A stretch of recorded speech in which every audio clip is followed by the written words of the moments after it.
A paz do Senhor, meu irmão, minha irmã. Eu estou aqui em mais um encontro nosso para falar um pouquinho agora sobre uma passagem bastante interessante que se encontra na carta do apóstolo Paulo à Galácia, aos Gálatas, no capítulo 6, a partir do versículo 1, não vou ler um versículo somente não, a partir do versículo 1 até o versículo 6, que é muito citado também no que diz respeito ao trabalho na obra do Senhor. Vamos ler aqui a palavra do Senhor, estou aqui no meu laptop, Gálatas capítulo 6, a partir do versículo 1. Olha só o que diz a palavra de Deus.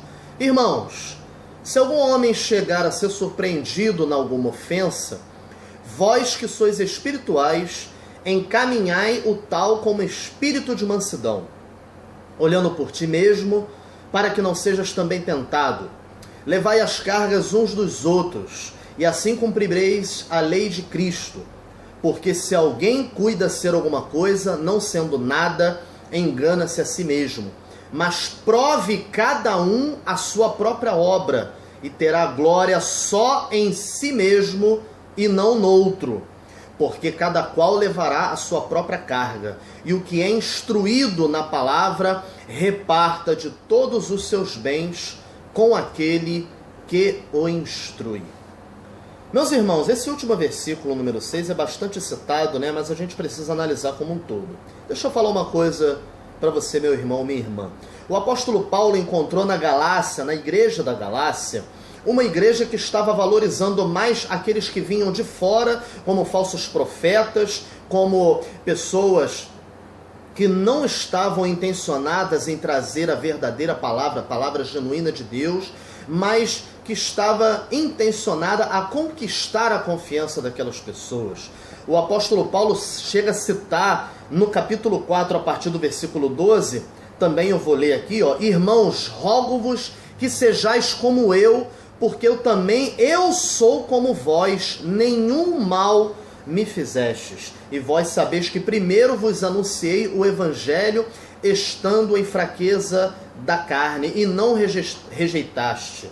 O apóstolo Paulo chega a fazer uma convocação à igreja da Galácia para que possa voltar a acreditar no que o apóstolo Paulo pregava, porque o que ele estava trazendo ali era a palavra genuína de Deus, era o evangelho genuíno de Jesus Cristo, como ele salienta, inclusive, que fora chamado pelo próprio Jesus Cristo no caminho de Damasco. Então a preocupação do apóstolo Paulo era no sentido de comunhão, era para que aquele povo comungasse, voltasse a comungar uns com os outros, porque, olha o que ele cita aqui, mais uma vez, capítulo 6, versículo 2, levai as cargas uns dos outros, e assim cumprireis a lei de Cristo. Aqueles irmãos, eles estavam preocupados mais com aqueles falsos mestres, falsos doutores, que se apresentavam cada vez mais, porque isso, no início da igreja primitiva, era uma constante.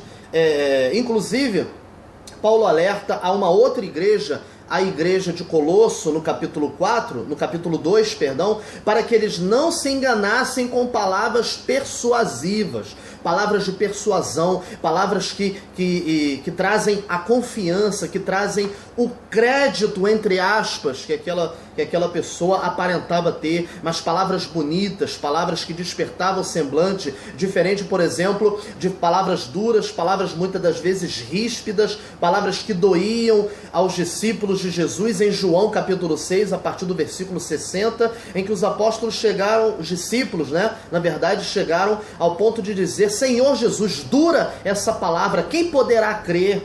Então, diferente de Jesus, aquelas pessoas apresentavam palavras doces, palavras suaves, palavras que muitas das vezes a gente ouve nos púlpitos, que ao invés de pregar o evangelho de salvação, mas um evangelho também que pregue a perseguição, a injúria. Olha o que Jesus falou em Mateus capítulo 5, versículo 10. Bem-aventurados que forem perseguidos por causa da minha justiça. Versículo 11. O que sofrerem a injúria é um crime. É um crime previsto no Código Penal. Mas Jesus ainda assim salienta a bem-aventurança quando somos injuriados por conta da justiça de Deus. Então, meus irmãos, muitas das vezes palavras duras são realmente palavras que pregam o Evangelho de Cristo, e palavras suaves são palavras que não pregam o evangelho de Cristo, pregam evangelho de prosperidade, evangelho de riqueza, evangelho de se sobressair perante outras pessoas. Olha aqui o que diz no capítulo 6, versículo 3, se alguém cuida ser alguma coisa não sendo nada,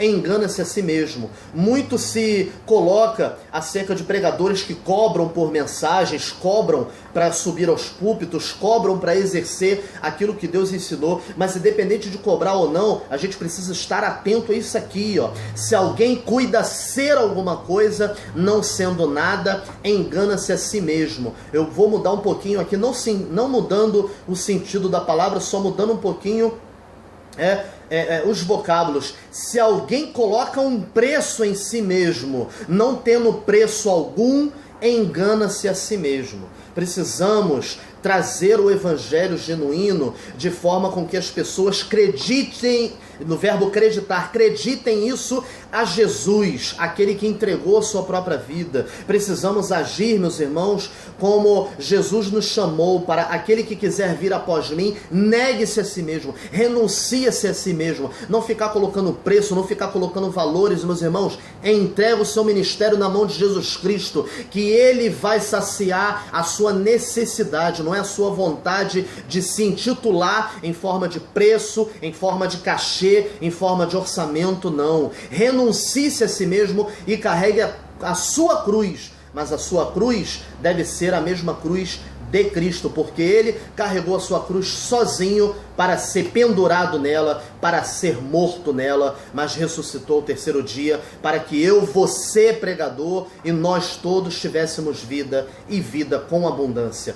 Deus abençoe a sua vida, Deus abençoe o seu ministério, e lembre-se das palavras do apóstolo Paulo no capítulo 4 e no versículo 18. É bom ser zeloso, mas sempre do bem, e não somente quando estou presente convosco. Que possamos zelar ao nosso ministério, não apenas quando estivermos diante das pessoas a qual nós estamos pregando a palavra de Deus, mas também quando estivermos sozinhos, no nosso particular com Deus, adentro do nosso quarto, orando a Ele, e o Senhor Jesus vai te abençoar, Ele vai te recompensar, Ele vai te agraciar por tudo que você está fazendo, em nome dEle, para a honra dEle, para a glória dEle. Deus abençoe a sua vida, Deus abençoe o seu ministério, fique com Deus, fique na paz do Senhor Jesus.